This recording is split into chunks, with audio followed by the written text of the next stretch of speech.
So, Maggie, welcome to the studio. Tell us about the sport of kite surfing. What is it and how did you get into it? Well, in kite surfing, your feet are strapped to a surfboard and you're holding onto a big kite, and the wind takes you along on the water at tremendous speed. From the point when I started, a long time ago, it took me about a year to feel I could really call myself a kite surfer. At least I was physically in good enough shape from the outset, though the lack of any really suitable instruction obstructed my progress. Having said that, it was straightforward to get everything you needed, but there wasn't the range you see now. It's become one of the fastest growing sports in the country. So, what's changed in the sport during that time? Well, helmets have gained increasing popularity, and I guess they're good because if you fall off you could easily hit your head, but my generation never felt the need for one. On the other hand, the wind is the fundamental element that all kite surfers have to learn about. For example, you should never go on the water if the wind's coming from off the land, as you could be blown out to sea. And I'm not sure if kite surfers now are as up on that as we were. Of course, they'll know obvious things like not surfing in places near rocks or power lines, but sadly those hazards still aren't as flagged up as they might be. Right. And you now take part in international events. Yes, I'm going to Fiji soon for an 8-day competition. It's a new event, but the organisers are keen to get it as a regular fixture on the calendar. We'll cover 150 kilometres, and perhaps a new world record will be set in distance kite surfing. And it'll be great if, as a result of seeing me take part, people will decide to give it a go. But it's not just distance, we'll be able to show off some freestyle tricks too. But you've done some amazing distance events before. Yeah, I've kite surfed well over 100 kilometres. That was tough, particularly on the feet and knees. And the fog meant my support boat was no longer visible for a while, which was an uncomfortable feeling. Then, halfway across, I changed to a bigger kite so I could get more speed, and things went more smoothly after that. But apart from a few dolphins for company, we were out in the middle of the sea alone. An amazing achievement. So, why have you done so well, do you think? Well, it was always likely that I'd take up some kind of water sport because I grew up near the sea and my parents taught me to swim at an early age. It was the unpredictability of kite surfing that appealed to my nature, really. I've always gone for things that are less straightforward. But of course, you don't get anywhere if you don't practice.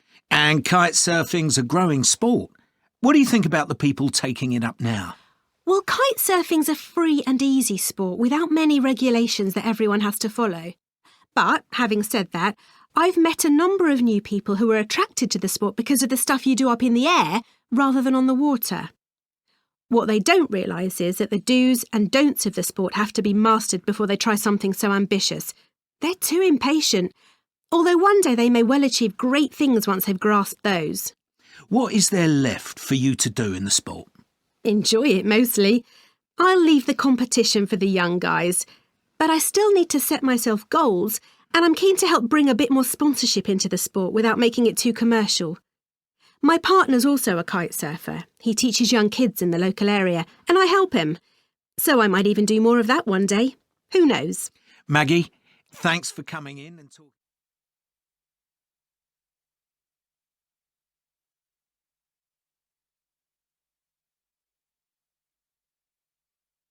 Now you'll hear part 4 again.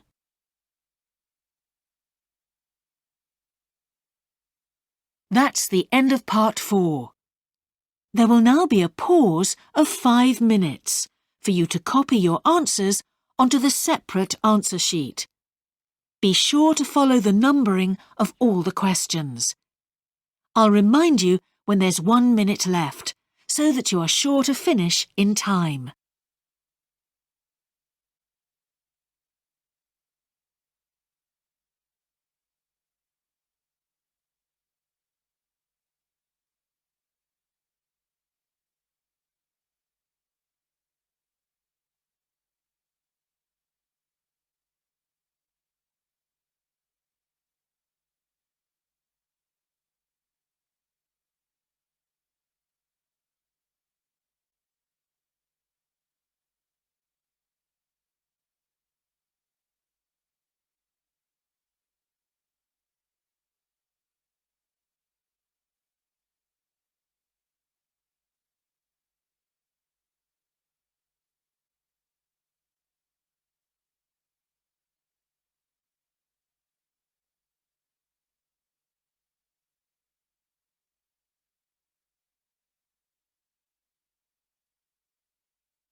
You have 1 more minute left.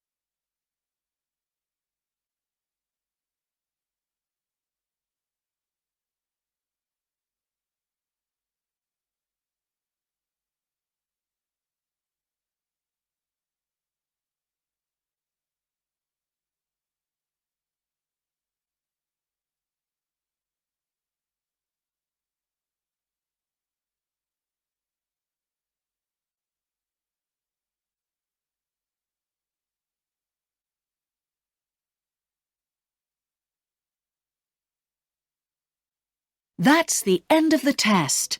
Please stop now. Your supervisor will now collect all the question papers and answer sheets.